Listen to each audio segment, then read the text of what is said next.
Chapter है बेटे atomic structure. इसके शॉर्ट नोट्स को हम गो थ्रू होते हैं जो एमडी कैट के हवाले से आपके लिए अहम होगा पार्ट। अच्छा, एटॉमिक स्ट्रक्चर से पहले आपको ये पता होना चाहिए कि एटम क्या चीज़ है, फिर हम उसकी स्ट्रक्चर की तरफ जाएंगे। तो एटम जो है ना, ग्रीक फिलोसफर ये सोचते थे कि जितने भी आपके पास यानी कि मैटर है जितना भी, वो टीनी पार्टिकल से मिलके बना होता है और उन टीनी पार्टिकल्स को हम क्या कहते हैं, एटम्स कहते हैं। और एटम जो है वर्ड जो है ये डिराइव किया गया था वर्ड एटमोस से, और उसका मतलब था इनडिविजिबल। और उनके नज़दीक किसी भी मैटर का सबसे जो बेसिक पार्टिकल था वो एटम था, और मज़ीद डिवाइड उसको नहीं कर सकते थे, इसीलिए हम कहते थे कि वो एटम्स ही स्मॉलेस्ट पार्टिकल्स हैं जिससे बनेंगे थे। फिर बाद की स्टडीज़ ने ये बताया कि भाई ये एटम जो है ना वो 3 बेसिक सब्सटेंसेस से मिलके बने हुए होते हैं, जिसमें एक प्रोटॉन है, दूसरे न्यूट्रॉन्स हैं और फिर इलेक्ट्रॉन्स हैं। अब ये जो एटम के ये जो तीनों पार्टिकल्स हैं, ये बहुत बेसिक पार्टिकल्स के भी इनको कहा जाता है, और ये आप कहें कि एटम को कॉन्स्टिट्यूट करते हैं। ठीक है, कॉन्स्टिट्यूट करने का मतलब क्या है? मतलब एमसीक्यू पर्सपेक्टिव से इम्पोर्टेंट चीज़ है वो बता देगा, वो मैं यहाँ पे जॉट डाउन कर लूँगी। मैं ज़रूर बताता हूँ, इसमें कोई इतनी डिटेल चीज़ नहीं है। आप यहाँ पे आ जाएँ, जो एक चीज़ आपको रिकॉल करनी होगी, अपने जहन में रखना होगा, एटॉमिक नंबर क्या चीज़ है, एटॉमिक मास क्या चीज़ है, आइसोटोप्स क्या चीज़ हैं। ये वाला part important terms to remember यहाँ पे लिखा है, जो ये आप इसको जहन में तो रखें। सर एक सेकंड, मुझे सिर्फ 5 मिनट दें। 1 सेकंड, मुझे 5 मिनट नहीं होते। मतलब सर एक तो एटॉमिक नंबर क्या चीज़ होती है, जिसमें प्रोटॉन्स को आप देखते हैं कि किसी भी smallest particle of that matter जिसको आप एटम कह रहे थे, उसमें कितने प्रोटॉन्स होती हैं, तो वो उसका एटॉमिक नंबर होता है। जैसे ऑक्सीजन में 8 प्रोटॉन हैं, तो एटॉमिक नंबर ऑक्सीजन का 8 है। लेकिन उसमें न्यूट्रॉन्स भी 8 प्रेजेंट होते हैं, न्यूक्लियस के अंदर प्रोटॉन और न्यूट्रॉन होते हैं। तो लाजमी सी बात है, इन दो का जो समअप होता है ना, वो बेटे कितना हो जाएगा, 16। तो इसलिए हम उसको मैस नंबर 1 को ज़ाहिर करते हैं 16 से। अब जो आइसोटोप्स होते हैं उसमें क्या चीज़ चेंज होती है? आइसोटोप में यहाँ पे आप देखें ना, प्रोटॉन तो कांस्टेंट रहेंगे हर एटम के, जो उसकी आइडेंटिटी बताएगा। अब आइसोटोप में न्यूट्रॉन चेंज होते हैं। जब न्यूट्रॉन चेंज होते हैं तो इन दो का सम अप करते हैं, तो ओवरऑल जो ए की वैल्यू है वो भी चेंज होती है। क्या होता है? ए की वैल्यू भी चेंज होती है। चीज जब एक ए की वैल्यू चेंज होती है, इट मीन्स के आपके पास P plus neutron equal to जो मैस नंबर था वो चेंज होता है। तो आइसोटोप हमें पता लगा कौन सी चीज़ें हुई जिनका जी सेम यानी प्रोटॉन सेम है, और ए जो है वो वेरी करता है। याद रहेगा? जी सर। हाँ, तो ये आपको अच्छे से यानी कि मेमोराइज़ होनी चाहिए। अगर ये बेसिक कंसेप्ट आपको मेमोराइज्ड हैं तो फिर इंशाल्लाह आप आगे उसके रिलेटेड क्वेश्चंस को भी अटेम्प्ट कर लेंगे। अच्छा, आइसोटोप्स भी हो गया। आइंस क्या चीज़ होती है बेटे? जब एक न्यूट्रल एटम गेन या लूज़ करता है इलेक्ट्रॉन्स को। अब यहाँ पे प्रोटॉन फिर भी सेम होती हैं, याद रहे। अब सपोज मैं आपको एक छोटी सी एग्जांपल देता हूँ, सोडियम पॉजिटिव। आपको वो क्वेश्चन पता कैसे देगा? वो कहेगा कि sodium and sodium positive ion, जिसको वो सोडियम का कैटाइन भी कहते हैं, इन दोनों में कौन सी चीज़ सेम नहीं है? प्रोटॉन सेम है, इसका मैस सेम है यानी ए सेम है, ठीक है। अच्छा, इसके अंदर ओवरऑल न्यूक्लियॉन्स, जो न्यूक्लियस के चार्ज न्यूक्लियस के पार्टिकल्स होते हैं यानी प्रोटॉन और न्यूट्रॉन, वो सेम है। और फिर एक ऑप्शन दे देगा कि इलेक्ट्रॉन्स, तो लाजमी सी बात इलेक्ट्रॉन सेम नहीं है। इसके अंदर एक इलेक्ट्रॉन ज़्यादा है, और जो सोडियम पॉजिटिव है इसमें एक इलेक्ट्रॉन कम है, जी जिसकी सर। वजह से क्या होता है बेटे कि उसको यानी कि पॉजिटिव चार्जेस की एक्सेस होने की वजह से और इलेक्ट्रॉन की शॉर्टेज होने की वजह से आप कहें कि ये जो है वो तो क्या होता है कि न्यूक्लियॉन्स जो हैं वो वेरी होती है। तो अभी आपको ये पता लग गया कि एक सिंपल सी चीज़ से हमने थोड़ा सा कम्प्लेक्स से MCQs बना लिया। उसमें क्या क्या चीज़ें उसने पूछ रखी थी? इसने हमसे ये पूछा था कि यानी कि आपके पास आयंस जो होते हैं उसमें गेन और लॉस ऑफ इलेक्ट्रॉन्स होता है, ओके। फिर इसके बाद आता है एटॉमिक स्ट्रक्चर इंपॉर्टेंट क्यों है। अब एलिमेंट जाहिर सी बात रिएक्ट करते हैं तो उसमें इलेक्ट्रॉन्स डील कर रहे होते हैं ना, क्योंकि जो इलेक्ट्रॉन्स होते हैं इन्हीं की वजह से अट्रैक्टिव पुल होती है या रिपल्सिव पुल होती है, या इन्हीं की तादाद जो होती है वो एक बॉन्ड बनाने की बात करते हैं। यानी stabilization of a nuclei depends on the number of electrons present around that nucleus. Okay, इसके बाद हम असल बात पे आ जाते हैं कि एटॉमिक स्ट्रक्चर में ये कुछ पुराने बिलीफ थे, इसको भी आप छोड़ते जाएं। ठीक है ना, आप यहाँ से आ जाएं जनाब कैथोड रेस पे। कैथोड रेस से रिलेटेड एमसीक्यूज बन सकते हैं आपके, ठीक है। अब कौन कौन से हैं ज़रा जहन में रखें। एक तो discharge tube at very low pressure होनी चाहिए, ठीक है, यानी कि जहाँ पे कोई भी गैस फिल करके कैथोड रेस एमिट हो सकती हैं। यहाँ पे याद रहे कि कैथोड से एमिट होने वाली जो रेज़ होती हैं, इन कैथोड रेज़ को इलेक्ट्रॉन्स भी कहते हैं। Cathode rays are also called as electrons. Cathode rays are made up of tiny negatively charge particle called electron. ये इसकी की लाइन है। इलेक्ट्रॉन का मैस कितना होता है ये आपको पता होना चाहिए। 9.2, ये बहुत इंपॉर्टेंट पॉइंट है एक तरह से। अच्छा सर, इसी तरह सर एक सेकंड। जी ठीक है, नोट डाउन करते जाएं बेटे।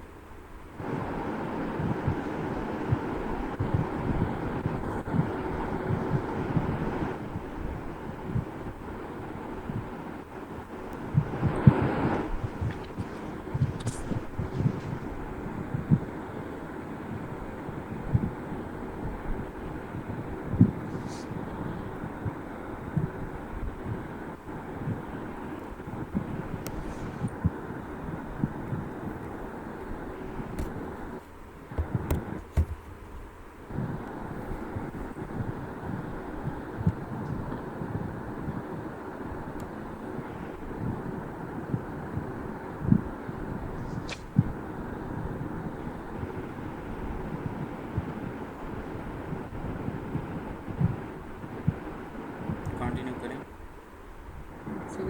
गैस कैथोड रेज इलेक्ट्रॉन्स होती हैं। मैं आपको ना एक बुलेट्स की फॉर्म में आप कहेंगे तो मैं नोट्स दे दूंगा आपको, मैं ये से डेवलप करवा लूँगा जो मुझे ज़रूरी लगेंगे। आप एक दफ़ा रीड कर लेंगे तो आपको एटॉमिक स्ट्रक्चर कवर हो जाएगा। जी सर, हो गया मेरा सर, इससे सही है। मैं मुझे दिमाग में भी बैठ रही है। ये ठीक है, चलो इसी को देखते हैं ना, आगे चलते हैं। अच्छा, इसका मैथ आपने देख लिया कि 9.1 एक्सपेंसिव -31 kg। ओके, एक चीज़ और जो आपको याद रखनी है वो ये है कि इसका मैथ इन ग्राम्स भी आपको आना चाहिए।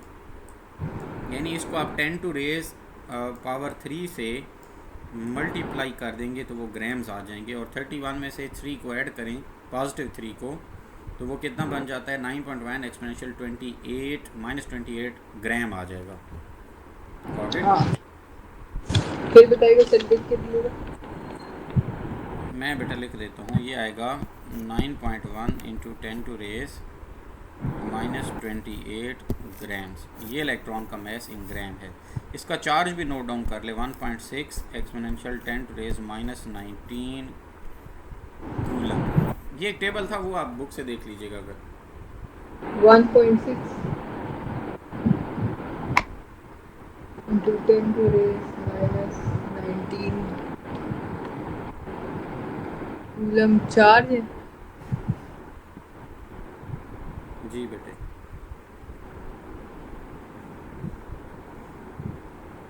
ओके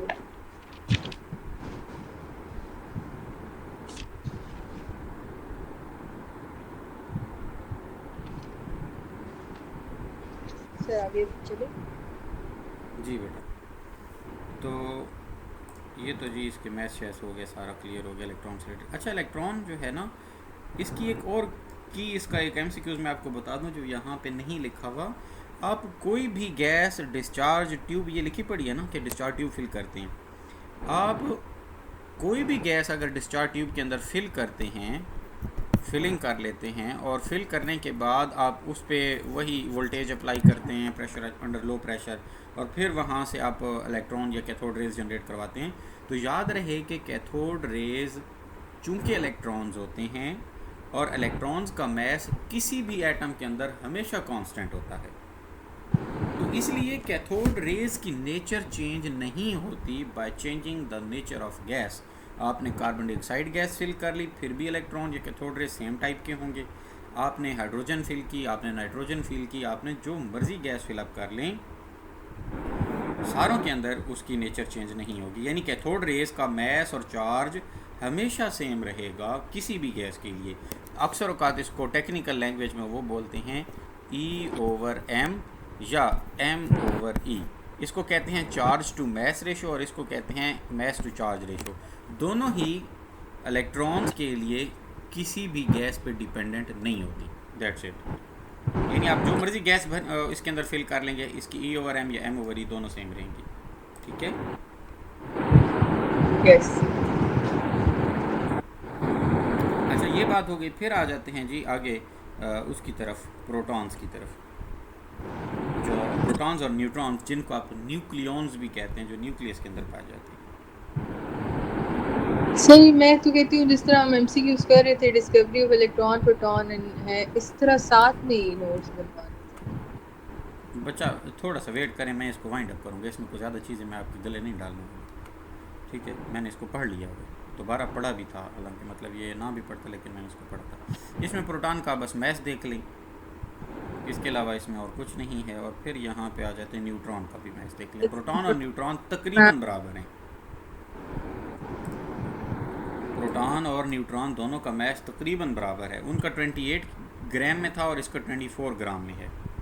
फिर पीछे करेगा वे। अच्छा नहीं, न्यूट्रॉन से इधर ही, प्रोटॉन से प्रोटॉन का बेटा ये ऊपर लिखा हुआ है, मैं ले जाता हूँ यहाँ, ये लिखा।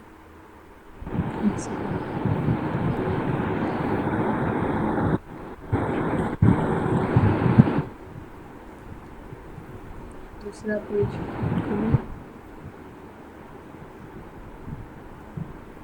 जी सर, आगे जाएगा। ओके, यहाँ पे 1.675 ठीक है सर, हो गया। अच्छा, इसके बाद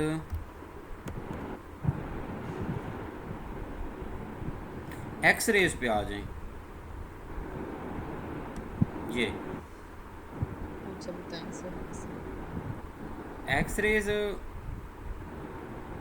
अच्छा एक चीज़ और जो स्किप हो गई है, ये जो न्यूट्रॉन वाला है ना, इनको हम कैनाल रेज भी बोलते हैं, प्रोटॉन को या पॉजिटिव रेज को। एक कैथोड नेगेटिव रेज होती है ना, एक प्रोटॉन्स या पॉजिटिव रेज भी होती हैं जिनको कैनाल रेज भी कहते हैं। वो इसलिए कैनाल रेज कहते हैं क्योंकि हमने उसके मैं थोड़ा सा इसको ड्रॉ कर देता हूँ।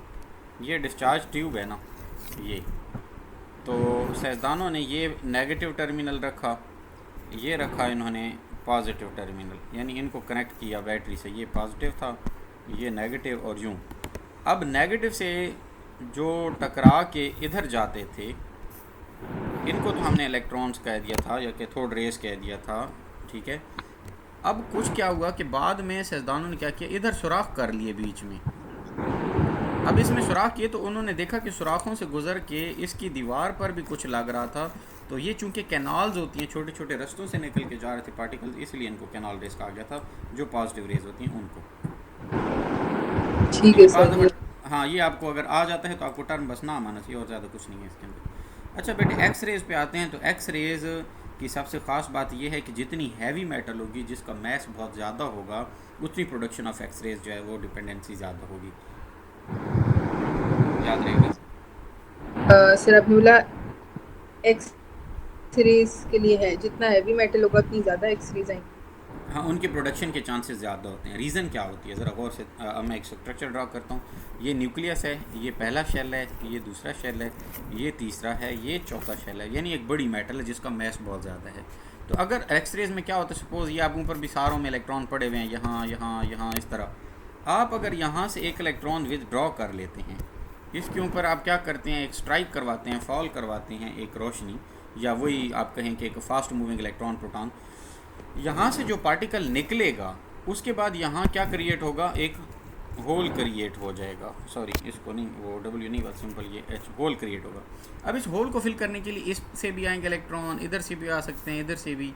तो ये जितनी हायर ऑर्बिट से नीचे की तरफ आएंगे उतनी हाई एनर्जी की वेव्स जनरेट होगी और उनको एक्सरेज हम कह रहे होते हैं, याद रहेगा।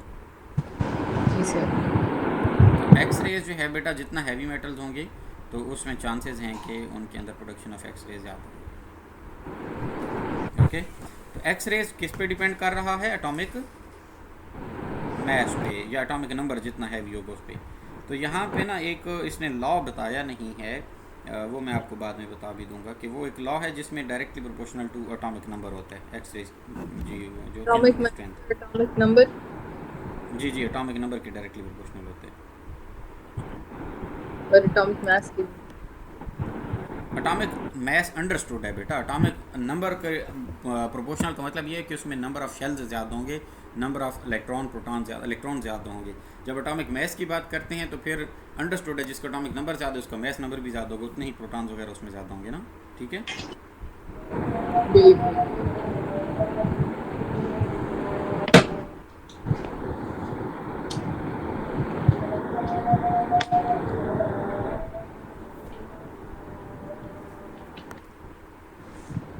अजान हो जाए ज़रा फिर आपकी से या जी अच्छा, सर। क्वांटम थ्योरी पे आ जाते हैं। क्वांटम थ्योरी में सर अज़ान नहीं सुननी है ओके आपने।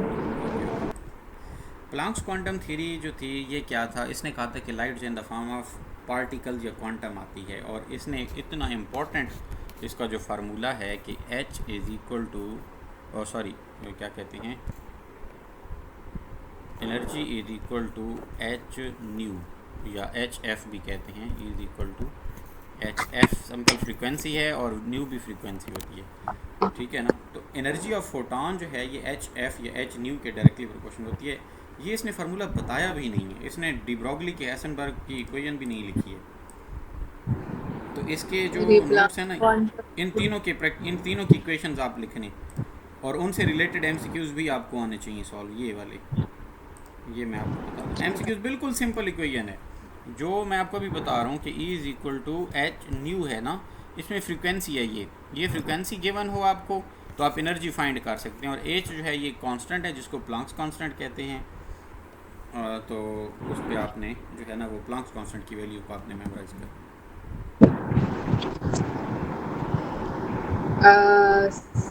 सर बस ये है किसका जी सर ये किसका फॉर्मूला है? बेटा, इसको प्लांक्स की क्वांटम थ्योरी कहते हैं। इसने ये कहा था कि लाइट छोटे छोटे क्वांटम या पार्टिकल या छोटे छोटे पैकेट्स पर मुश्तमिल होती है, ये उसके एक पैकेट की एनर्जी होगी, यानी energy of that quantum is directly proportional to frequency. यानी ये उसने कहा था energy directly proportional to frequency होता है। फिर एनर्जी जो है is equal to h nu, उसने ये कांस्टेंट लगाया था जिसको उसी के नाम से प्लांक्स क्वांटम थ्योरी थी, तो उसी की वजह से हम इसको प्लांक्स कांस्टेंट कहते हैं। और हम किसी भी फोटॉन को, किसी भी यानी आप कहें कि लाइट के पार्टिकल की एनर्जी को डिटेक्ट कर सकते हैं, फाइंड कर सकते हैं। अगर हमें फ्रीक्वेंसी गिवन हो, हम प्लांक्स क्वांटम से उसको मल्टीप्लाई करते हैं और मल्टीप्लाई करने के बाद हम उसकी एनर्जी फाइंड आउट कर सकते हैं, याद रहेगा। जी सर बिल्कुल। अच्छा, अब इससे एक मिलता जुलता इसी प्लांक्स क्वांटम थ्योरी का एक और फार्मूला भी है। अब वो भी अक्सर आता है कि आपने वेवलेंथ कैसे कैलकुलेट करनी है। वेवलेंथ होती है E is equal to h nu, sorry ये तो एक पहली क्वेश्चन थी। फिर आती है E is equal to H C over lambda. अगर आप यानी C बाय लेमडा जो है ये है इस न्यू की जगह पर, या वैल्यू दोनों लिख लें ये। एच ओवर लेमडा लिखा हुआ है आपने? जी जी बेटा, एच सी ओवर लेमडा, इधर ये छोटा सा सी है, C is the speed of light, E is equal to H C over lambda.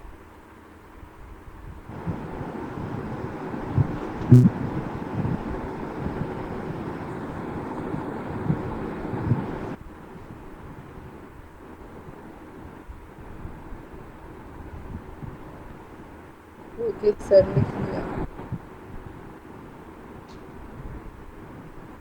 Okay,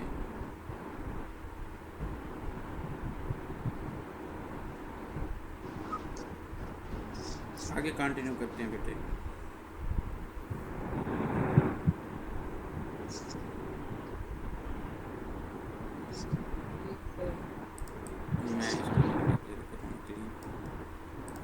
next है आपके पास अच्छा, इसने ना एक चीज़ और जो बोहर से के मॉडल से इसने निकाली है एनर्जी का फार्मूला, ये आसान सा है, बस यही रटा मार लो। अगर कोई आपको ये कहे कि दूसरे ऑर्बिट की एनर्जी फाइंड करो, ठीक है, हेलो, ठीक है, मैं ये बोर का फॉर्मूला है। ये एनर्जी आप उसने यूनिवर्सल दे दी है, ऊपर की वैल्यू है ना वो 13.6 इलेक्ट्रॉन वोल्ट है। एन ऑर्बिट है, दूसरे ऑर्बिट की एनर्जी फाइंड आउट करनी होती है, तो फिर क्या है, इधर 2 पुट करेंगे और 2 का स्क्वायर आ जाएगा, सही है ना। तीसरे की फाइंड आउट करनी होगी तो 3 के स्क्वायर से डिवाइड कर देंगे। अच्छा, ये भी इतनी इम्पोर्टेंट नहीं है। अब एक और चीज़ जो आने वाली है फिर वो आपके आएंगे ये क्वांटम नंबर्स पे। क्वांटम नंबर्स का पता है? सॉरी, वही है। क्वांटम नंबर बेटे एक ऐसे नंबर्स होते हैं जो किसी भी इलेक्ट्रॉन का कंप्लीट एड्रेस देते हैं। सर क्वांटा का मतलब पैकेट होता हाँ, क्वांटम नंबर्स उन्हीं ये क्वांटम तो बेटा कहते हैं किसी भी चीज़ के छोटे से छोटे नंबर को, जैसे कि पाकिस्तानी करेंसी का क्वांटम क्या है, रुपया नहीं है, पैसा है, ठीक है ना। तो अब अगली बात जो है क्वांटम, जैसे मैं आपको एक आसान बात बताता हूँ, आपके घर का एड्रेस जो है वो गली का स्ट्रीट 19 में हाउस नंबर फलां है।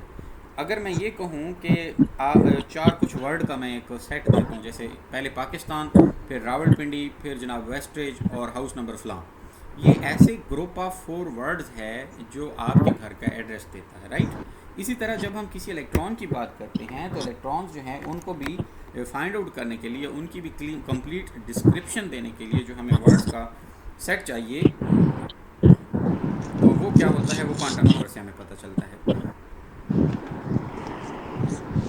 बात समझ आइए बेटा। अब मैं इसके एग्जांपल देता हूँ, देखिए ना, अगर शेल लेवल जो है, जो यहाँ से ना जो इंपॉर्टेंट चीज़ें हैं वो ये पता लगती हैं आपको कि क्वांटम नंबर अगर प्रिंसिपल है तो वो क्या बताएगा, वो एनर्जी का लेवल बताएगा और साइज़ ऑफ द ऑर्बिटल बताएगा। ये एमसीक्यूज में पूछेगा कि कौन सा क्वांटम नंबर का की सिग्निफिकेंस क्या है, या कौन सा क्वांटम नंबर क्या बता सकता है आपको। तो इसी तरह एजीमुथल क्वांटम नंबर जो है एल वाला, ये शेप ऑफ द ऑर्बिटल बताएगा आपको। ऊपर शेप नहीं बता रहा, ऊपर एनर्जी और साइज बता रहे पहला। दूसरे वाले में शेप पता लग रही है। तीसरे वाले एम मैग्नेटिक क्वांटम नंबर में ओरिएंटेशन ऑफ द ऑर्बिटल पता लग रही है in the space, either that is positive या फिर नेगेटिव है, यानी ओरिएंटेशन कौन सी साइड पे है। स्पिन इसकी स्पिनिंग का बताता है कि वो क्लॉकवाइज घूम रहा है या काउंटर क्लॉकवाइज। तो ये चारों डिफरेंट इंफॉर्मेशन है किसी भी एक इलेक्ट्रॉन के लिए। है। अच्छा सर, एक सेकेंड, नहीं रुक जा, अच्छा रुका हुआ, इसको लिख लें बेटे।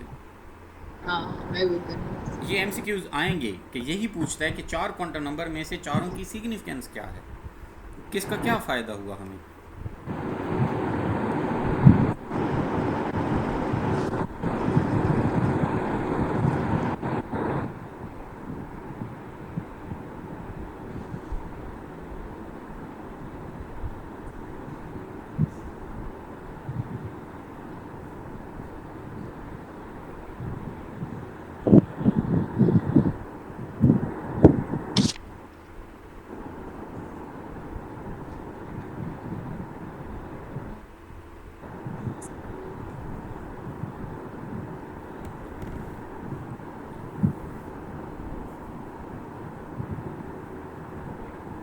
आगे चले।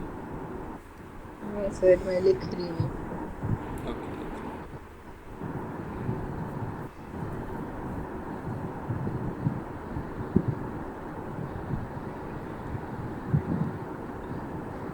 Principal quantum. अच्छा जी, इलेक्ट्रॉनिक कॉन्फ़िगरेशन।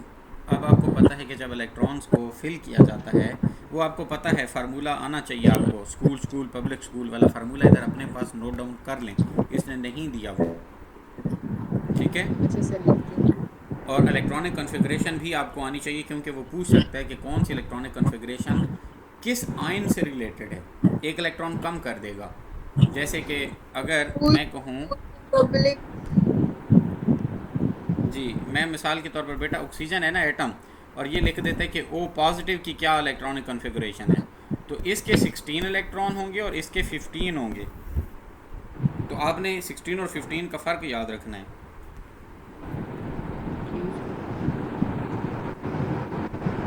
और अगर माइनस लिखा होगा तो 17 हो जाएगा। हाँ ऑफ कोर्स फिर 17 हो जाएगा। एक ये सेकंड असल में ना ट्रिक्स ऐसे होते हैं जो बच्चा ना फ्लो में चला जाता है नॉर्मल वाले आइटम पे। है।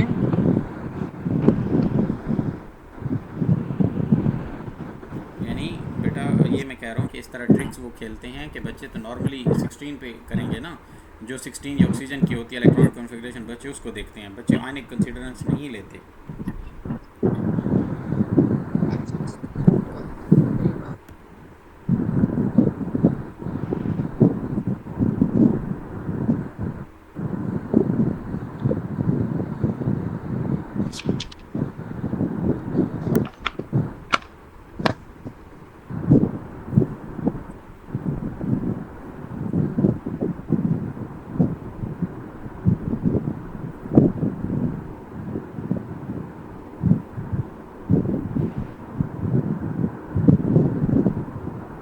सर आप तो हाई भी होंगे। ओके आगे कंटिन्यू करते हैं बेटे। तो अच्छा अब ये तीन प्रिंसिपल्स पढ़े हुए हैं, एक है ऑफबो प्रिंसिपल, एक पॉलीज एक्सक्लूजन प्रिंसिपल और एक है हुंड्स रूल। रूल्स किसके फॉलो करता है? ये इलेक्ट्रॉनिक कॉन्फ़िगरेशन के रूल्स हैं। इन तीनों रूल्स के बाद जो चीज़ बनती है ना, वो मैंने इलेक्ट्रॉनिक कॉन्फ़िगरेशन का फार्मूला आपको बताया हुआ है, स्कूल स्कूल वाला। 2 दफ़ा स्कूल स्कूल है, 2 दफ़ा पब्लिक स्कूल है, 2 दफ़ा डिवीजन पब्लिक स्कूल है और ये 2 दफ़ा पब्लिक फेडरल। ठीक है, आपने उस फिर हिसाब से से चल लेना है। School public school division public school और फिर federal federal division division. Public school, जी जी जी, ठीक है ना, FDPS। आप बाओ सिंपल ओ okay Pauli's exclusion principle rules okay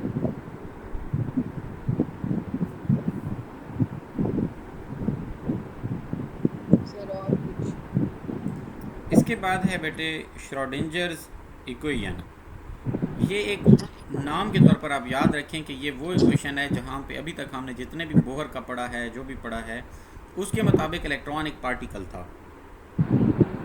Schrödinger ने पहली दफ़ा ये कहा कि इलेक्ट्रॉन एज अ वेव होता है अराउंड द न्यूक्लियस। इससे ज़्यादा आपने इसको याद नहीं करना। श्रोडिंगर कहता है श्रोडिंजर इक्वेशन है वो ये कहता है कि electron behave as a waves, उसके नज़दीक पार्टिकल नहीं हैं, ये वेव्स हैं around the nucleus. and isn't a particle. Behave as a wave, not the particle.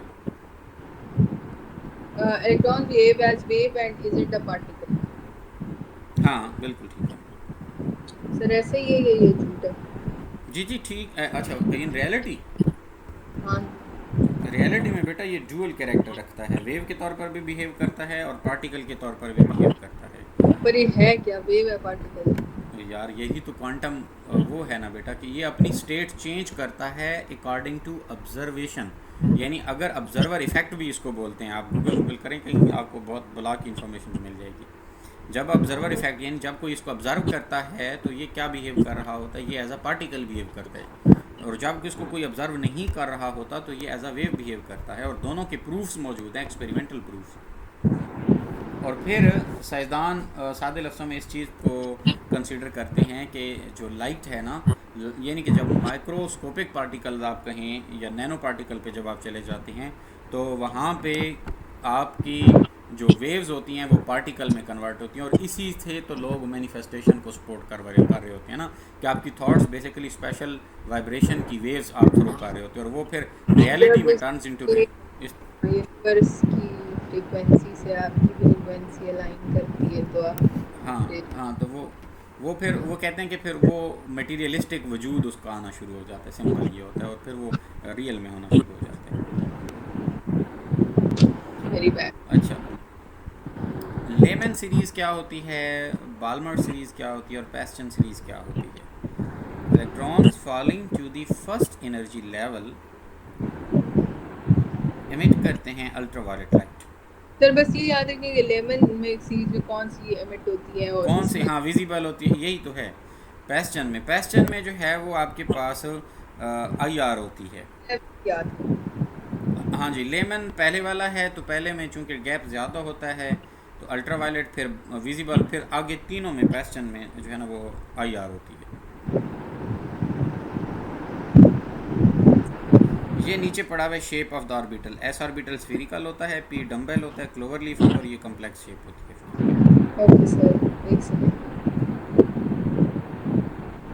दूसरे पे आ गए हैं, अब बात हो रहे हैं कि जब हम एक इलेक्ट्रॉन की वैल्यू जो है वो चार्ज की 1.6 एक्सपोनेंशियल -19 कूलम है, और जितना भी चार्ज आपको गिवन है आप उसको जब इस एक इलेक्ट्रॉन के चार्ज से डिवाइड करते हैं तो you get the number of electrons. ठीक है, कि कितने इलेक्ट्रॉन्स जो हैं वहाँ पे प्रेजेंट होते हैं। तो इसका आसान हल मैं अब सोल्यूशन पे आ रहा हूँ। -16 ऊपर है, ये 19 जाएगा, प्लस का 19 ऊपर चला जाएगा, ये मेन होगी कैलकुलेशन आपकी। तो नेट क्या बनेगा, 10 टू रेज 3 पॉजिटिव में ये बन जाएगा। यहाँ से आपको इधर आपके क्या चीज़ मिल गई, जो डिजिट्स हैं वो है 5/1.6। 5/1.6 है, तो ये ऑटोमेटिकली क्या हो जाएगा, आप ऑलमोस्ट समझें कि 1.6 को डबल करें तो 3, और फिर तो तकरीबन ये 3 पॉइंट समथिंग आ रहा है, 3 पॉइंट समथिंग। तो अगर आप 34 या 32 3 में जाएं तो यही आएगा आंसर। थोड़ा बहुत आइडिया हुआ है, या आप कहें तो मैं इसको मज़ीद एलाबरेट करूं? सर मैथमेटिक्स का मसला है बाकी तो मैथमेटिक्स में बच्चे आप सिंपल डिवीजन और सिंपल जो मल्टीप्लिकेशन कन्वर्जन है, अगर उनको थोड़ा सा आप देख लेंगे तो होपफुली आपको हो जाएगा। अच्छा, हम चलते हैं नेक्स्ट बेटे क्वांटम नंबर्स की तरफ, अगला हमारा जो टॉपिक है। अच्छा, क्वांटम नंबर्स में आपको पता है कि ये जो मैंने अभी थोड़ी देर पहले बताए हैं कि क्वांटम नंबर हमें इंफॉर्मेशंस देते हैं, कंप्लीट सेट ऑफ इंफॉर्मेशन होता है किसी भी। 5 मिनट नहीं आती, 5 मिनट जी बच्चे, फिर मुझे 5 मिनट से मैं आती। ओके। क्वांटम नंबर में क्वेश्चन नंबर 1 है, the number of orbitals in a shell is given by the formula n square है, एंड डू नहीं होता एन स्क्वायर। हाँ जी, हाँ रिकॉर्डिंग हो रही है, चल रही है अभी। ओके, इसके बाद है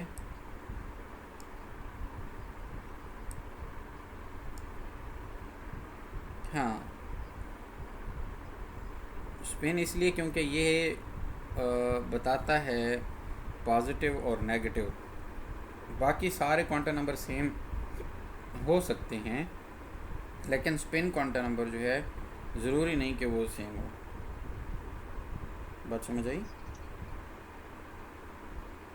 हाँ ना, तो जाहिर सी बात है, अब उनकी वैल्यू चेंज होगी, काउंटर है या क्लॉकवाइज है, काउंटर क्लॉकवाइज कोई भी हो सकती है। ठीक है,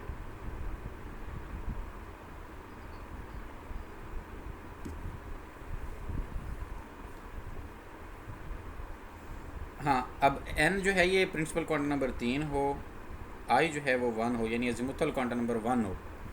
ठीक है, अब l की वैल्यू 1 है ना, तो m जो है वो 0 और 1 भी हो सकता है। तो वो कह रहा है टोटल इसमें कितने जो है वो पोजीशंस पॉसिबल हैं। तो बेटा 3 कैसे पॉसिबल हो सकती हैं, +-1, 0 ये होती हैं। तो एक 0 है, एक +1 है और एक -1 है। तो एजीमुथल क्वांटम नंबर जब आपके पास 1 होता है तो p ऑर्बिटल होता है, और p को आपको पता भी है कि p x है, y है और z है, 3 होते हैं।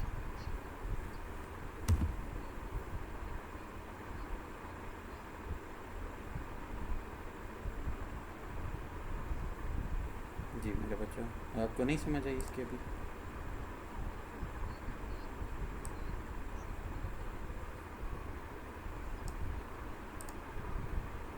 बच्चे मैंने आपको, अच्छा चले नूर, हमें ये तो पता है ना कि आपको ये अंदाज़ा पुराने से है हमें कि एस ऑर्बिटल जो है उस टाइम पे हमारे पास एजीमुथल क्वांटम नंबर जो एल होता था उसकी वैल्यूज़, यानी इधर मैं लिखता हूँ सॉरी ऑर्बिटल और इधर एजीमुथल। अब जब ज़ीरो वैल्यू होगी तो एस ऑर्बिटल होगा, इसकी वैल्यू 1 होगी तो पी ऑर्बिटल होगा, इसकी वैल्यू 2 होगी तो डी ऑर्बिटल होगा, इसकी वैल्यू 3 होगी तो एफ ऑर्बिटल होगा। यही है ना? हाँ, आई वाला बिल्कुल। अब यहाँ पे देखें एजीमुथल क्वांटम नंबर 1 गिवन है, इसका मतलब हमारे पास पी ऑर्बिटल होना चाहिए। तो पी आपके पास एक्स है, पी वाई है और जी है, तो 3 होंगे ना इसके अंदर। ये 3 लिखा हुआ है इसमें।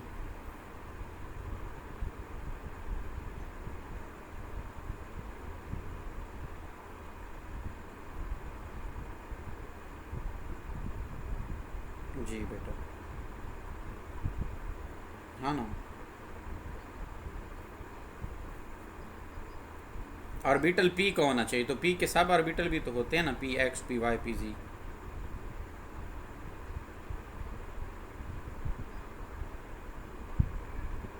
ठीक है,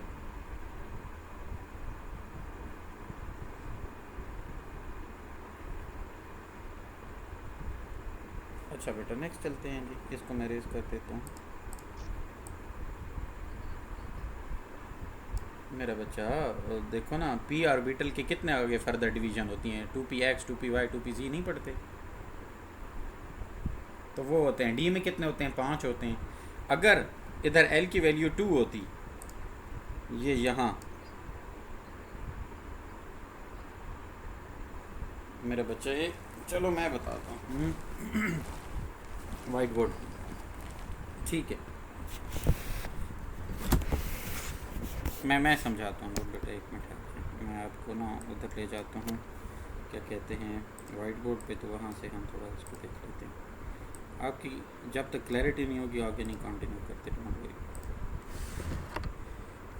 अच्छा बेटा जी, हमारे पास ना असल में जो ऑर्बिटल्स होते हैं ना, वो क्या होते हैं, उनकी शेप भी होती है और हमें एन जो है ना, ये साइज़ बताता है स्लैश एनर्जी। अभी हमने थोड़ी देर पहले देखा है ना, ये आपको पता होगा कि हमने ऑर्बिटल को जब पढ़ रहे थे, हमने कहा कि जो एजीमुथल क्वांटम नंबर एन है वो आपको साइज़ और एनर्जी बताता है। एक मिनट, अब यहाँ पे जो एल होता है ना, ये शेप ऑफ ऑर्बिटल बताता है।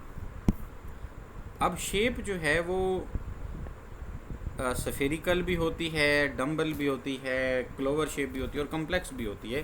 तो एल जो होता है इसकी वैल्यूज़ होती हैं। जब एल की वैल्यू 1 होगी तो आपके पास ऑर्बिटल एस होगा। अब एस के आगे सब ऑर्बिटल जो है वो कोई भी नहीं है, एस एक ही ऑर्बिटल है, वन एंड ओनली वन। इसके पास ज़्यादा से ज़्यादा 2 इलेक्ट्रॉन्स आ सकते हैं।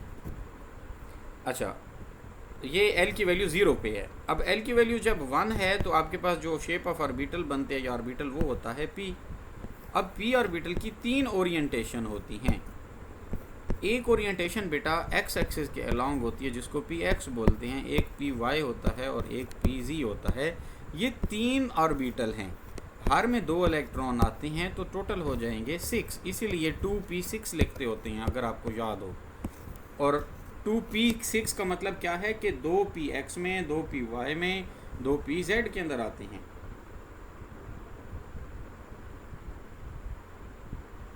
बात समझ आई?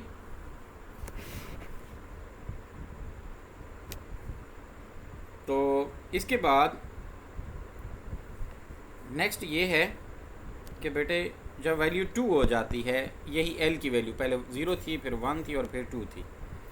जब वैल्यू 2 पे जाते हैं तो उसके टाइम आपके पास क्या आ जाता है, ये ऑर्बिटल डी हो जाता है। और डी की ओरिएंटेशन बेटे होता है 5। डी एक बड़ा ऑर्बिटल है और इसकी 5 ओरिएंटेशन की वजह से हर में जब 2 इलेक्ट्रॉन जाते हैं टोटल, तो कुल मिला के 10 इलेक्ट्रॉन जाते हैं।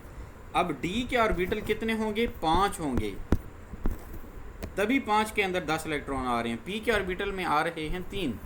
अब यहाँ से अगर आप थोड़ा एनालिसिस करें अपने उस क्वेश्चन का, यहाँ पे उसने n जो बताया है वो 3 बता दिया है, लेकिन l की जो वैल्यू बताई है वो कौन सी है?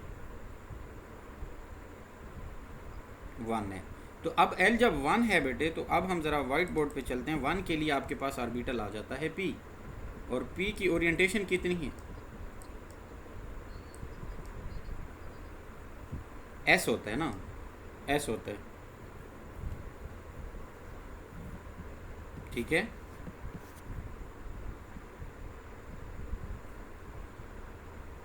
बेटा एस है तो एस में एक ही यानी स्फेरिकल शेप होता है वो, उसके सब ऑर्बिटल कोई नहीं होते, तो उसमें 2 इलेक्ट्रॉन होते हैं। ओके, ये एक ऑर्बिटल है। अच्छा, अब जब हम एल की वैल्यू आई 1, 1 में क्या होता है? 1 के अंदर आपके पास, ओके ओके,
जी बेटे, जी हाँ, तो एस वाले में 1 होना चाहिए, उसमें सिर्फ 2 इलेक्ट्रॉन है, ऑर्बिटल 1 है। Got it.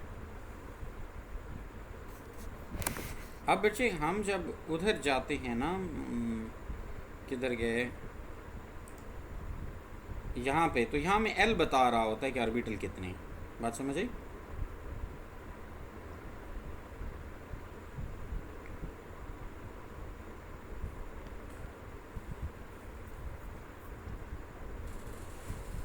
बच्चे यहाँ पे जो एल है वो हमें बता रहा है कि आपके पास 3 ऑर्बिटल हैं, एक्स वाई और जी का, बस। यानी हमने M1 भी एक वेग इन्फॉर्मेशन है, इसको भी आप स्किप करें। N3 आपको जनरल बता रहा है कि ऑर्बिट कौन कितने हैं, वो उसको भी आप स्किप करें।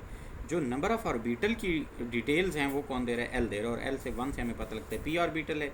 जब पी ऑर्बिटल है तो उसके फर्दर 3 सब ऑर्बिटल्स होंगे, दैट्स इट। ठीक है।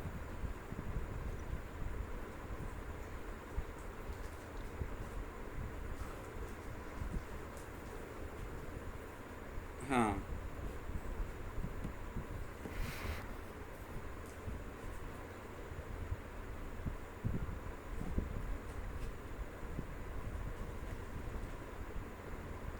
अब ना, अब सुने बेटा, अब सुने ज़रा, ये इसने बहुत टेक्निकल क्वेश्चन किया है यहाँ पे। ये दोबारा मैं समझाता हूँ, इसकी ब्रेक डाउन करते हैं। ये कह रहे हैं कि what is the maximum number of electrons, ज़्यादा से ज़्यादा कितने इलेक्ट्रॉन्स आ सकते हैं, विच can have the following quantum numbers. अब कितने इलेक्ट्रॉन हो सकते हैं जिनके अंदर 3 क्वांटम नंबर सेम हो? ठीक है ना, उसने यही बात की ना कि विच can have following quantum number, यानी n 3 होना चाहिए, l 1 होना चाहिए, m-1 होना चाहिए। ओके, अब आगे s चेंज होता है ना, s या तो पॉजिटिव होगा या नेगेटिव होगा, तो 2 ही इलेक्ट्रॉन हो सकते हैं ऐसे। बात समझ आई? यानी मैं इसको समझाता हूँ बेटा। देखिए ना, अगर कोई तीसरे शेल में एक इलेक्ट्रॉन घूम रहा है और तीसरे शेल का ऑर्बिटल है p, क्योंकि 1 में है, 1 के लिए l जो है वो p को डिनोट कर रहा होता है। अब p के बाद उसकी स्पिन होनी चाहिए, उसका जो मैग्नेटिक क्वांटम नंबर है ना, देखो जब l 1 होता है ना, मैं इसको ज़रा रेड पेंसिल यूज़ कर लेता हूँ। जब l 1 होता है तो इसका मतलब ये होता है बेटे कि अगर हम एक्सेस के ऊपर इनको ड्रॉ करें तो 1 वाला एक 0 एक्सेस होता है, एक 1 लेवल पे होता है और एक ग्राउंड पे होता है। ये इसको 0 कहते हैं m की वैल्यू, ये +1 m होता है और ये -1 होता है। अब थर्ड ऑर्बिटल n से पता चला तीसरा ऑर्बिट है, और एल्स की वैल्यू 1 से पता लगा कि या तो इस पॉजिटिव 1 तक है या इस 1 तक है। m हमें बता रहा है कि ये इस वाले एरिए में, नीचे वाले में, और मज़ीद जो वैल्यू, अब ये तीन चीज़ें सेम हो गई, तो अब जो चीज़ रह जाती है डिफरेंट है, वो है बेटा इसकी स्पिन आइदर ये पॉजिटिव हाफ है या नेगेटिव हाफ है। तो दो ही इलेक्ट्रॉन ऐसे हो सकते हैं जिनके अंदर मैक्सिमम जो है वो जो है वो क्या कर सकते हैं, आप कहें कि इलेक्ट्रॉन एकोमोडेट हो सकते हैं, जिनके तीनों का ऑर्बिटल सेम है या तीनों क्वांटम नंबर सेम है, लेकिन एक जगह पे डिफरेंस हो। अब थोड़ी बहुत समझ आई है, यानी क्लैरिटी हुई है।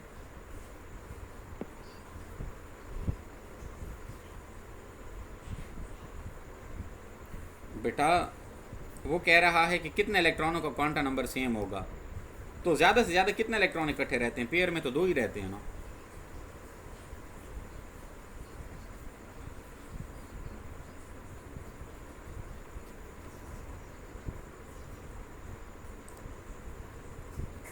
हाँ, तो सेट ऑफ रूल्स हैं ना, हम हवा में तो नहीं ना बात कर रहे बेटा।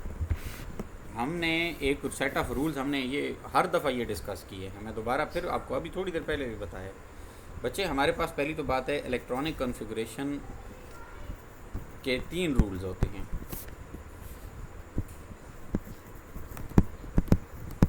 जिसमें हम पहले ऑफ बाउ भी पढ़ते हैं, आपको पता है, फिर ऑफ बाउ के बाद जो है वो क्या कहते हैं, एक लास्ट वाला जो रूल जाके बनता है वो होता है पॉलीज एक्सक्लूजन, जिसका असल में रोल है यहाँ पे पॉलीज एक्सक्लूजन प्रिंसिपल। इस रूल की डेफिनीशन भी यही है कि no two electrons will have same quantum number, all quantum number 4 उसके सेम नहीं हो सकते। रीज़न क्या थी इसकी, यही थी कि आखिर में तीन क्वांटम नंबर तो सेम हो सकते हैं, लेकिन चारों के चारों सेम नहीं हो सकते। क्यों? क्योंकि चौथे नंबर पे स्पिन अपोजिट हो जाती है उनकी। अब इसको हम जो अगर ब्रेक करें तो कैसे हमने इसको समझा कि भाई आपके पास n की वैल्यू 2 इलेक्ट्रॉन है, n जो है वो आपके पास 3 है, ठीक है, एक के लिए भी और दूसरे के लिए भी n की वैल्यू 3 है। इसका मतलब क्या है कि ये जो a इलेक्ट्रॉन है वो तीसरे ऑर्बिट में है और ये जो b इलेक्ट्रॉन है वो भी तीसरे ऑर्बिट में है। ओके, ऑर्बिट से तो हमारा काम नहीं चलता। हम आगे चलते हैं तो n के बाद l की वैल्यू इसके लिए भी 1 है, हमें कोई बताता है कि इसके लिए भी l की वैल्यू 1 है। इसका मतलब इसका भी p ऑर्बिटल में है और ये भी p ऑर्बिटल में है। अब p की ओरिएंटेशन तीन होती हैं, p x भी हो सकता है, y भी हो सकता है, z भी हो सकता है। यहाँ भी p x, y और z तीन ओरिएंटेशन हो सकती हैं, ठीक है। अब जो तीसरी हमें ओरिएंटेशन के बारे में बताता है वो m कहता है -1 है, और इसके लिए भी m कहता है कि इक्वल टू -1 है। जब -1 की बात करता है तो हम कहते हैं कि सपोज वो z ऑर्बिटल है और इधर भी z ऑर्बिटल है। यहाँ तक तो तीनों की वैल्यू सेम है, a और b की। जो वैल्यू अब चेंज हो सकती है वो कौन सी है? अब जो चेंज हो सकती है बेटे कि a वाला इलेक्ट्रॉन जो है वो s में पॉजिटिव हाफ स्पिन के साथ रोटेशन कर रहा हो, स्पिनिंग कर रहा हो, और जो दूसरे का स्पिन क्वांटम नंबर है वो -1/2 के साथ हो। तो ये ओनली फोर्थ आप कहें कि क्वांटम नंबर है जिसकी वैल्यू चेंज होगी। अब बाकी तीनों वैल्यू सेम है, राइट।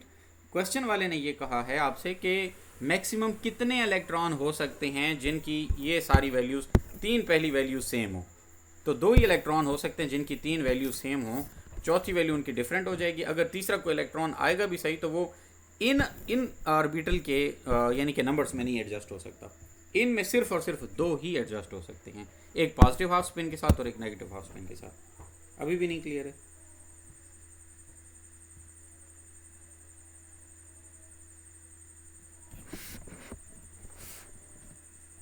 नहीं समझ आई बच्चे? मुझे अपना क्वेश्चन बताएं, क्या मसला है इसमें, कौन सा इशू आ रहा है?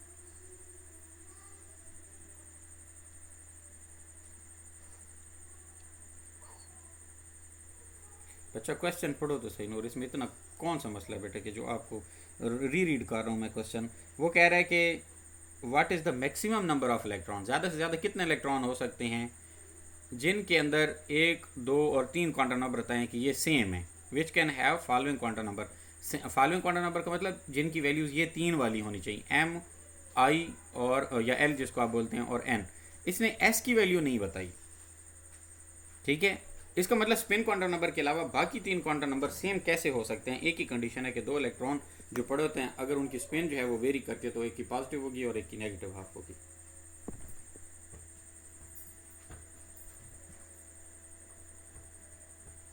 तो वैसे क्वेश्चन तो बहुत सिंपल और क्लियर है, कोई इसमें इतनी ज़्यादा मुश्किल बात भी नहीं है मेरे ख्याल से जो आपकी समझ में ना आए। बेटा दो इलेक्ट्रॉन है ना, एक पॉजिटिव स्पिन वाला एक नेगेटिव स्पिन वाला। यार ये जो लिखा हुआ है बेटा, ये जो मैंने आपको एक इलेक्ट्रॉन कहा कि एक ए इलेक्ट्रॉन है और एक बी इलेक्ट्रॉन, ये दो इलेक्ट्रॉन है ना, राइट। ए और बी मिलके कित तीन क्यों नहीं हो सकते? अब मैं बताता हूँ तीन क्यों नहीं हो सकते। तीसरे के लिए आप एन लिखते हो तीन, ओके। एल की जो वैल्यू है वो भी वन आप कह लें। अब तीसरा -1 के अंदर तीन नहीं ना आ सकते, -1 के अंदर दो ही आ सकते हैं, -1 की कैपेसिटी दो की है। अब जो तीसरा इलेक्ट्रॉन होगा या तो वो +1 में जाएगा या 0 में जाएगा, सिंपल। नहीं क्रैमिंग वाला। मैं एक मिनट बच्चा, ये मुझे बताएं ज़रा, एल जब है हमारे पास 1, जब एल की वैल्यू 1 है तो इट मीन्स कि पी ऑर्बिटल है, पी एक्स है, पी वाई है और पी जी, ये तीन ओरिएंटेशन है। एक एम +1 को रिप्रेजेंट करता है, एक एम 0 को रिप्रेजेंट करता है और एक -1। अब मुझे बताएं पी जी के अंदर -1 में कितने इलेक्ट्रॉन आ सकते हैं? कितने? बेटा दो ही आएंगे ना, यही तो मैं बता रहा हूँ। अब वो कहता है कि दो से ज़्यादा क्यों नहीं आएंगे। अब अच्छा दो ही आते हैं, दो से ज़्यादा आएंगे तो भाई आपका ये नीचे वाला क्वांटम चेंज हो जाएगा ना, एम की वैल्यू या तो 0 हो जाएगी या फिर +1 पे चला जाएगा, यानी या तो वो एक्स में आएगा या फिर वाई में आएगा। जी के अंदर तो कैपेसिटी दो की है। Got it? वो मेरा बच्चा, मैं बताने के लिए मैं आपको हर, अब ये मैं कोई 15 तरीकों से आपको एक ही बात समझाने की कोशिश कर रहा हूँ, ये अब आपको ये क्लिक हो गई तो इसमें। हाँ हाँ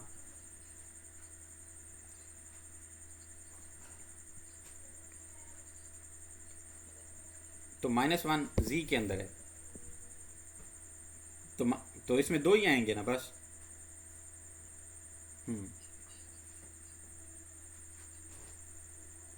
एम, वेट वेट, वो बात ठीक है, लेकिन अगर एल जो है आपके पास बेटे 1 है तो एम कभी भी 1 से ग्रेटर नहीं हो सकता। एम हमेशा 0 और 1 तो हो सकता है पॉजिटिव नेगेटिव के साथ, लेकिन जब एल से एल ही की ओरिएंटेशन डिवाइड हो रही है भाई, बात समझ रही हैं?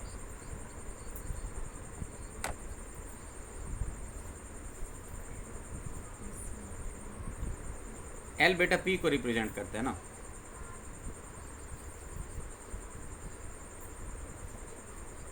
हाँ तो बस, जी जी जी, बस आप, हाँ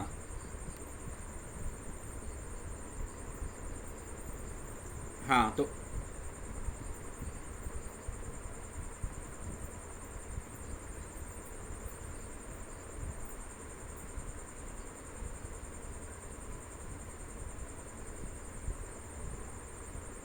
एग्जैक्टली बिल्कुल 1 के हवाले से जो मर्जी वैल्यू दे दे वो 2 ही आएंगे उसमें इलेक्ट्रॉन। तो भाई यही तो मैं कब से कह रहा हूँ कि दो से ज़्यादा जब तीसरे की बात करेंगे तो उसमें ऑटोमेटिकली एम की वैल्यू शिफ्ट हो जाएगी, या तो 0 होगी या +1 होगी।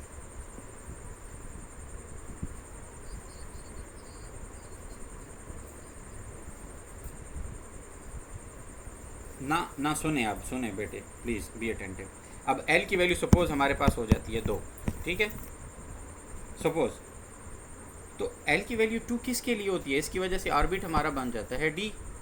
अब डी के अंदर ओरिएंटेशन होती हैं दो, सॉरी 5, x² y² एक होती है, एक डी जी का स्क्वायर होती है, फिर डी एक्स वाई होती है, डी वाई जी होती है और डी जी एक्स होती है। अब हर के अंदर कितनी पॉसिबिलिटीज़ हैं? हर के अंदर दो आएंगे उसी तरह से, तो टोटल डी 5 हैं, तो 5 2 10 इलेक्ट्रॉन डी के अंदर आते हैं। अब मैं बताता हूँ कि डी में ये वाला जो पहला है ये +2 को जाहिर करेगा, फिर ये +1 को, ये बस आप, हाँ उसको बस वहीं, इसीलिए मैं बच्चा आपको सिंपल समझाने की ये कोशिश कर रहा था कि जब एल 1 है उसकी तीन ओरिएंटेशन, यानी पी जी के अंदर -1 है तो ज़्यादा से ज़्यादा जी के अंदर दो इलेक्ट्रॉन आएंगे ना, दो इधर दो वाई में और दो एक्स में, तो टोटल 6 होते हैं पी में। Got it? 2 से ज़्यादा पे अगर हम बात करते हैं बेटे तो फिर आपका m की वैल्यू चेंज होनी पड़ेगी। फिर m सेम नहीं रहता, जो उसने कहा था ना, ये लाइन पढ़ो ना, तो ये क्या कहता है, which can have following quantum number. इसका मतलब must be n equal to 3, must be l is equal to 1 and m जो है that must be equal to -1। यानी इन तीनों की वैल्यूज़ यही रहें तो ये कितने इलेक्ट्रॉन हो सकते हैं, 2 होते हैं, सिंपल। बाय द वे ये इतना कम्प्लेक्स क्वेश्चन बचे नहीं था मेरे ख्याल से। चलो बहरहाल आपको समझ अब आ गया है। नेक्स्ट की तरफ मूव ऑन करते हैं। The maximum number of electrons that can fit in an orbital with n is equal to 3 and l is equal to 1। हाँ, अब ये बताएं l के अंदर l कौन सा है, p, तो मैक्सिमम ये वही है, i नहीं है, ये l है। एजिमुथल क्वांटम नंबर को स्मॉल l से जाहिर करते हैं, इधर लिखने वाले ने गलत किया है।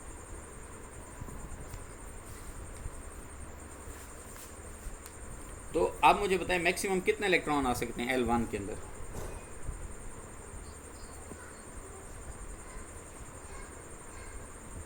Lp ऑर्बिटल होते तो p में कितने होते मैक्सिमम।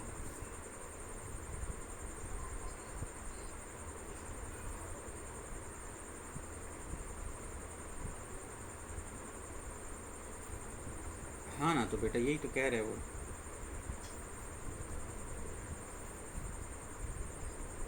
दैट कैन फिट, ये तो हो गया ना। हाँ,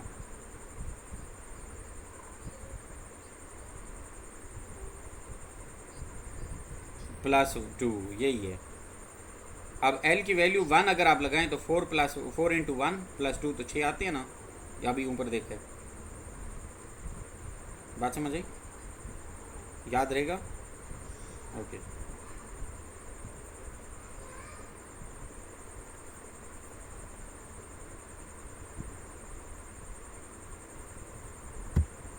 हाँ बेटा रटा लगा ले, मर्जी है। नहीं तो जो मैंने आपको बताया ना कि जब L1 है तो ओरिएंटेशन 3 हो सकती हैं आपकी, यानी 1 ये ऊपर के सर्कल में, 1 मिडल वाले सर्कल में, या 1 नीचे वाले में। इसको 0 कहते हैं, ये +1 है और ये -1 है। तो ये तीनों स्प्लिटिंग कब हुई, जब m की वैल्यूज़ चेंज हुई। तो इसका मतलब सिंपल ओरिएंटेशन, ये आप ज़रा उधर जाए ना जहाँ ऑर्बिटल आपको पढ़ाए थे, तो उधर भी लिखा हुआ है कि ये मैग्नेटिक क्वांटम नंबर जो है ना वो ऑर्बिटल की ओरिएंटेशन को देखता है। अगर बल्कि मैं मज़ीद आसान कर दूं तो इधर शिफ्ट होते हैं। ये देखें ज़रा, ये यहाँ पे लिखा हुआ है, इसमें लिखा हुआ है, ये लिखा हुआ है। ओके, नेक्स्ट चलें बेटे।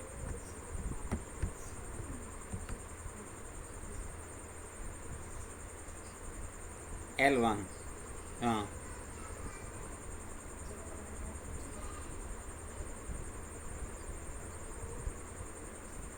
N2 का मतलब है दूसरा शेल। दूसरे शेल में ज़्यादा से ज़्यादा कितने इलेक्ट्रॉन आ सकते हैं। पहले में 2 होते हैं, दूसरे में 8 होते हैं। बात समझ आई बच्चे। यहाँ पे ये कह रहे हैं कि maximum number of electrons that can fit in all the orbitals. जब ऑल द ऑर्बिटल कहेगा तो फिर अब L मैटर नहीं करेगा, because L is specified by p orbital.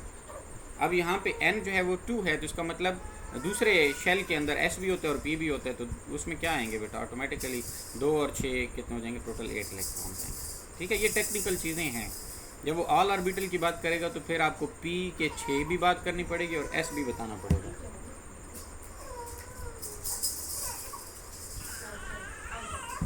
बेटा देखें ना, n जब 2 है, शेल 2, तो शेल 2 के अंदर कौन कौन से ऑर्बिटल होंगे बेटे। स्कूल वाले फार्मूले में जाएं ज़रा तो आपको पता है। पहला नहीं, मोटा देखें कि आपके पास पहले शेल में 2 इलेक्ट्रॉन होते हैं, दूसरे में 8 होते हैं।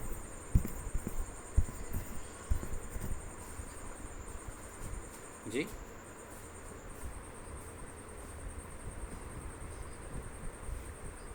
अब बेटा ये पहला शेल होता है, ये N1 है, ये N इक्वल टू 2 है। अब 2 के 8 जो इलेक्ट्रॉन हैं ये दूसरे के अंदर, तो ये किधर किधर आते हैं, ये 2s, 2p के अंदर आते हैं। p में 6 होते हैं और s में होते हैं 2। इसने कहा है कि that can fill all the orbitals, तो p ऑर्बिटल में 2 हैं और p के उसके अंदर s के अंदर भी 2 हैं और p के अंदर भी 6 हैं। तो ये टोटल जो है वो कितने हो गया बेटे, 8 इलेक्ट्रॉन्स हैं, राइट।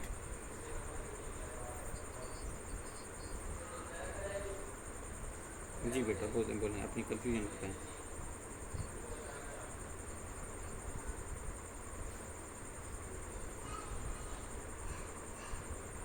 हाँ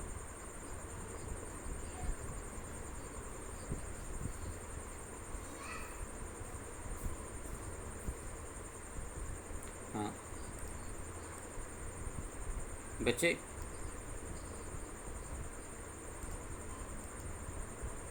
छोड़ दिए। बिल्कुल आपका क्वेश्चन बहुत वैलिड है बेटा।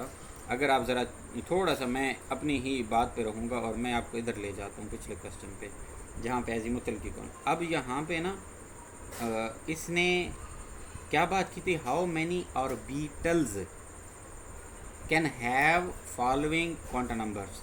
अब जब L1 है ना तो उसके अंदर 3 ऑर्बिटल हैं, राइट। ओके, अब ज़रा अगले पॉइंट पे जाएं। यहाँ पे तो चलो इलेक्ट्रॉनों की बात की थी। Number of electron fit in an orbital, एक ऑर्बिटल में कितने इलेक्ट्रॉन फिट होंगे। जब L जो है 1 होगा तो एक ऑर्बिटल बनता है P के अंदर आते हैं 6 इलेक्ट्रॉन। यहाँ पे ज़रा आगे जाएं, जो ऊपर का क्वेश्चन है ये वाला, इसमें कहता है the maximum number of electron that can fit in all the orbitals not in an orbital. अब ऑल ऑर्बिटल के लिए हमें बड़ा घर देखना होगा या बड़ी चीज़ देखनी होगी जिसके अंदर छोटे छोटे और चीज़ें पड़ी हैं। तो N2 है, ऑर्बिटल 2 है, 2 ऑर्बिटल के अंदर आपके पास S भी पड़ा हुआ है और P भी पड़ा हुआ है, राइट। उधर था कि हाँ, तो इसमें हमारे पास दोनों आएंगे। कन्फिग्रेशन देखनी है बेटा, लेकिन सेकंड ऑर्बिटल की देखनी है, और सेकंड सॉरी ऑर्बिटल कह रहा हूँ, सेकंड शेल की देखनी है, ठीक है ना, N2 की बात। हाँ, तो आप देखिए ना 2s2 और 2p6 है। अब इसमें मैंने 1s नहीं कंसीडर किया, 1s2 भी तो होता है वैसे। 1s इसलिए नहीं कंसीडर किया क्योंकि उधर n की वैल्यू 1 हो जाती है, और वो कह रहे हैं N2 का बताओ। N2 के अंदर आपके पास एक आ जाता है s ऑर्बिटल और एक कहता है p ऑर्बिटल। तो उसने यहाँ पे ये नहीं कहा कि इन 1 ऑर्बिटल बताओ, इन ऑल द ऑर्बिटल्स जब बात की है तो इसका मतलब s वाले में भी बताओ और p वाले में भी बताओ। s में 2 हैं और p वाले में आपके पास 6 पड़े हुए हैं, टोटल 8 इलेक्ट्रॉन इसलिए आते हैं, ठीक है। ये असल में बच्चा आपका भी कसूर नहीं है, आपके लिए ये चीज़ें थोड़ी सी मिक्स होने शुरू हो जाती हैं। रीज़न इसलिए कि बेटे वो बहुत छोटी छोटी टेक्निकल चीज़ों को इधर उधर करता है और बच्चे इधर ही से तो गलतियाँ करते हैं। चीज़ें बहुत सिंपल होती हैं। जो सही बात है, अगर आपके थोड़ा सा भेजे शरीफ में चीज़ें परमानेंट होती ना, आप तो चीज़ें वेग हो गई हैं, जो एक्सेप्ट करने वाली बात है। तो उसलिए हमारे पास वो कंसेप्ट ठीक अभी नहीं बैठा हुआ। मैंने कोशिश पूरी की है कि आपको SPD का भी बताऊँ आपको कि वो कैसे होते हैं। अब जहाँ वो ऑर्बिटल की बात करता है एक ऑर्बिटल की, तो बेटा हम L को देखते हैं। जब वो ऑल ऑर्बिटल की बात कर रहा है इन स्पेसिफिक n, तो हम फिर उस n के अंदर आने वाले ऑर्बिटल को देखते हैं कि 2s और 2p हैं। तो उम्मीद है कि हो गया होगा क्लियर। अब आगे चलें।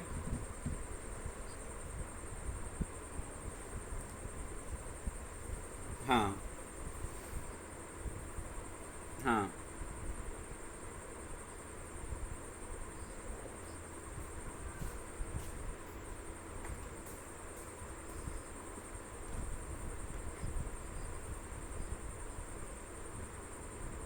हाँ ना, यानी L को कंसिडरेंस तब होगी जब स्पेसिफिक ऑर्बिटल में इलेक्ट्रॉन पूछेगा, और अगर वो सारे ऑर्बिटल में पूछेगा तो फिर आपने वैल्यू ऑफ n को फोकस करना है। और तीसरे लेवल पे जब वो ओरिएंटेशन की बात करेगा तो फिर आपने m को फोकस करना है, प्लस माइनस वाले को।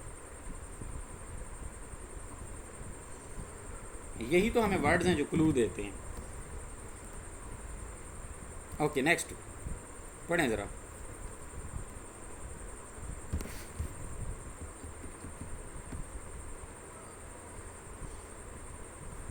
अच्छा जी, पहला तो उसने कह दिया नॉट पॉसिबल है, पहले आप नीचे वालों पे आओ।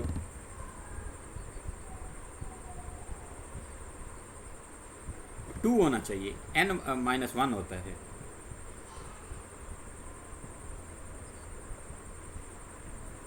नहीं, L1 और 2 दोनों हो सकते हैं बेटे। देखो ना, L का फार्मूला क्या है, L is equal to n-1। n 3 है तो n-1 2 होना चाहिए। L 2 भी हो सकता है, 1 भी हो सकता है, 0 भी हो सकता है, लेकिन लेस देन 3 होना चाहिए।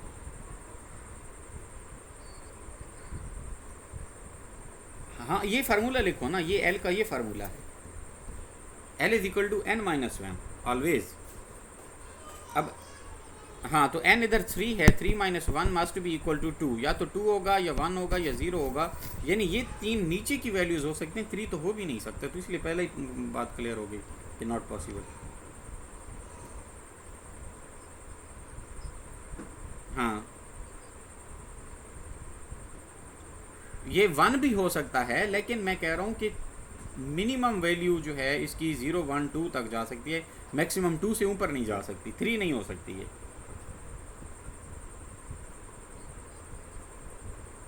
क्योंकि देखो ना बेटे, एल एन माइनस वन है तो एन आपके पास 3 जब पड़ा हुआ है। अब देखो नीचे बी का ऑप्शन को ज़रा गौर से करो, आपको समझ आ जाएगी। अब बी में एन क्या है, 2 है, एल क्या है, 2 माइनस वन 1 है, तो ठीक है।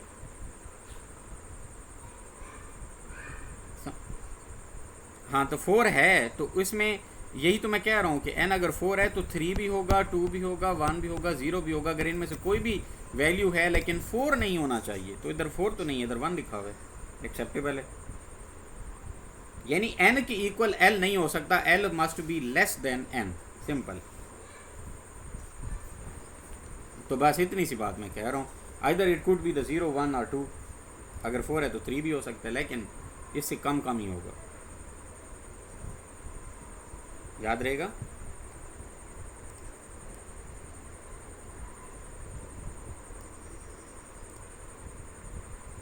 हाँ अब 4D के अंदर correct set of 4 quantum number क्या है, 4 जो D है, तो मुझे बताएं ऑर्बिटल n की वैल्यू क्या होगी।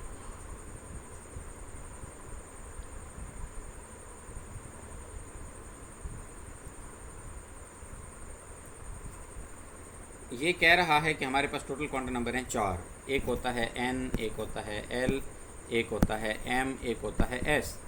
जब 4D की बात करते हैं तो यहाँ से पता चला n जो है वो इक्वल टू 4 है, तो पहला क्वांटम नंबर तो 4 आ गया, ठीक है।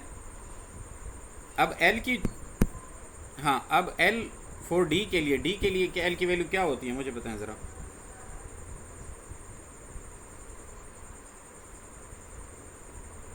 हमने पढ़ा था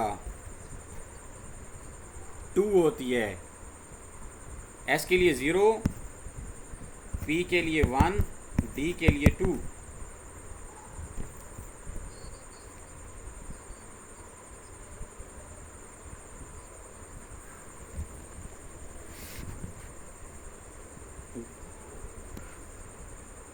मेरे बेटे बात सुने, पहले हमें इधर ऑर्बिटल का नहीं पता था, ऊपर के केस में उसने कोई स्पेसिफिक ऑर्बिटल नहीं बताया।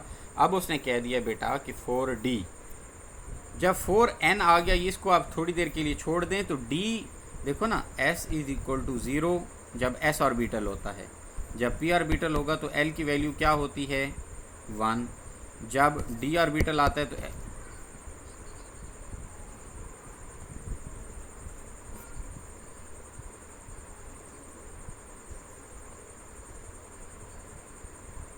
हाँ ठीक है, एक मिनट, जो आप बात कर रहे हो ना कि l की वैल्यू 3 आएगी, 3 के लिए ऑर्बिटल और भी तो हो सकते हैं ना बेटा।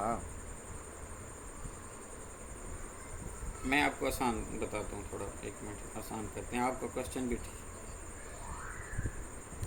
ओ भाई एप्लीकेबल है, आप थोड़ा सा अपने अकल को बड़ा करें। दुनिया पागल है कि जिन्होंने रूल बना दिए हैं, आपकी समझ में नहीं आ रहा तो इसका मतलब फार्मूला एप्लीकेबल नहीं है। मेरा बच्चा, मैं अब आपको 2 केस पुट करके बताता हूँ कि मेरे वाली बात ठीक है, आप उसको समझें तो सही ना। हमारे पास अब ऑर्बिटल स्पेसिफाई हो गया 4D, जो कि पहले स्पेसिफाई नहीं था, ये बात आप ध्यान में रखें। मैंने यूनिवर्सल रूल बताया है कि n-1 हमेशा l की इक्वल आता है, मैं अब इसी पे कायम हूँ, गूगल भी कर लें आप, आपको भी वहाँ से मिल जाएगा। अब यहाँ पे n की वैल्यू जो भी रखेंगे उसमें से एक माइनस करेंगे तो उनसे नीचे पॉसिबल वैल्यूज़ ऑफ l आ जाएंगी। अगर n 4 है, -1 करते हैं तो 3 आता है l। अब इसका मतलब 4th शेल के अंदर l जो है वो 3 वैल्यू रख रहा है, तो इस 3 वैल्यू वाला f भी इसमें होगा, इसमें यानी 3 तो मैक्सिमम वैल्यू है ना, 2 भी होगी, 1 भी होगी और 0 भी होगा, इसमें 3 L की वैल्यूज ये भी होंगी। मैक्सिमम वैल्यू उसकी निकलती है ये 3 है जो रूल है। अब जो 3 वैल्यू है तो 3 के लिए F होगा, 2 के लिए होगा D, फिर इसके लिए होगा P और इसके लिए होगा S ऑर्बिटल।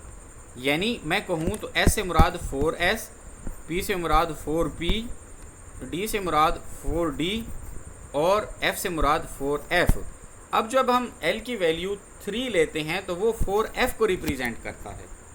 अब L की वैल्यू 2 कर लेंगे तो वो 4D को रिप्रेजेंट करेगा, N उसी तरह इक्वल टू 4 रहेगा और D जो है वो आपके पास रिप्रेजेंट कर रहा है इसको 2 वैल्यू को ऑफ L को। जब अब उसने हमें ऑर्बिटल अब दे दिया है कि 4D है हमारा ऑर्बिटल, तो अंडरस्टूड है कि D के लिए वैल्यू 2 होनी चाहिए, तो L इज इक्वल टू 2 हम इसलिए कह रहे थे। हाँ, आपकी बात जो लॉजिकली आप कह रहे थे कि 3 वैल्यू होनी चाहिए, बिल्कुल वो 3 है, लेकिन वो 4F के लिए। मैंने ये कहा है कि मैक्सिमम नंबर जो आपका L की वैल्यू आ सकती है वो मैक्सिमम लेस देन 4 होनी चाहिए। तो मैं अभी उसी पे कायम हूँ कि 3 से आगे 4 तो नहीं दे रहा वैल्यू तो 3 है मैक्सिमम, लेकिन उससे नीचे वाली भी इंक्लूडेड होती है भाई, 2 भी है, 1 भी है और 0 भी है। जो अब उसने कंडीशन दे दी है 4D के हवाले से, 4D बेटा ऑटोमेटिकली D की वैल्यू जो है हमारे पास 2 होती है, तो इसलिए 2 से D हमें पता चला और इसलिए मैंने लिखा कि L यहाँ पे 2 होता है, क्योंकि D जो ऑर्बिटल है, अगर D के अलावा अगर वो कहता कि 4F बताओ तो फिर वाली बात होती, L की वैल्यू फिर 3 लिख लेते हम। इसको नोट डाउन कर लो, ये बिल्कुल as it is note down कर लो अपने पास।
ओके बेटा शुरू करते हैं, क्योंकि ये थोड़ा सा भी रुक गया था। मैं ये कह रहा हूँ कि बेटे आपके पास 4D के लिए n इज इक्वल टू 4 है और D ऑर्बिटल के लिए L की जो वैल्यू है वो क्या है 2 है। तो इसका मतलब पहला orbital principal quantum number 4, azimuthal quantum number की वैल्यू 2। अब 2 के बाद के क्या सीन होगा, 2 के बाद कौन सा सीन है, 2 के बाद आपके पास आ जाता है, यहाँ देखें आप जो ये वैल्यूज़ है, इधर इसमें भी दूसरी वैल्यू 3 है, इसमें भी दूसरी वैल्यू 3 है, तो ये दोनों पॉसिबल नहीं है,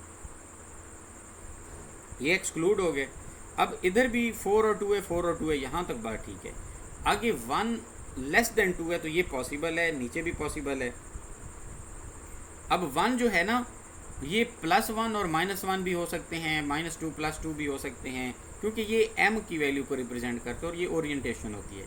अब अगला जो क्लैश आता है वो कौन सा है, वो 0 है। 0 कभी भी स्पिन नहीं होती, स्पिन हमेशा माइनस ऑफ होती है या पॉजिटिव ऑफ होती है, इसलिए हमारे पास 4th ऑप्शन थी।